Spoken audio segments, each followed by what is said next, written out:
আপনি কবুল বলেছেন মানে কি? ওই কবুলের মধ্যে সিগারেট টাকা আছে, ওর মধ্যে মেক্সি আছে, স্যান্ডেলের দল আছে, প্যারাশুটের তেল আছে। এই জন্য আপনি ওনার জব দেন, এই কথা ঠিক কিনা? স্ত্রীও বুঝতে পারছে এই কবুলের মধ্যে ভাত পাক করা, কাপড় ধোয়া সব আছে, সেই জন্য উনিও কোনো প্রতিবাদ দেয়নি। তাহলে আপনি কবুল বলে সব দিলেন। কবুল বললে যদি আপনি সব দিতে বাধ্য থাকেন, তাহলে কালেমা পড়া এটাও তো একটা কবুল।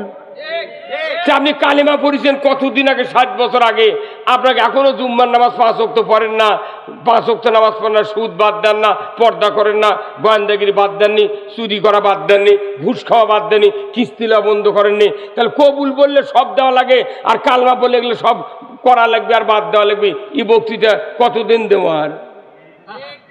হ্যাঁ হ্যাঁ, কতক্ষণ? একটা মূর্খ মানুষ যদি কবুল কয়, ওই মউত পর্যন্ত, ওর আগে যদি বউ মরে দেয়, তা বউয়ের কাপড়ের কাপড় কিনে। কার টাকা দেয়? ওই স্বামীর টাকা দেয়।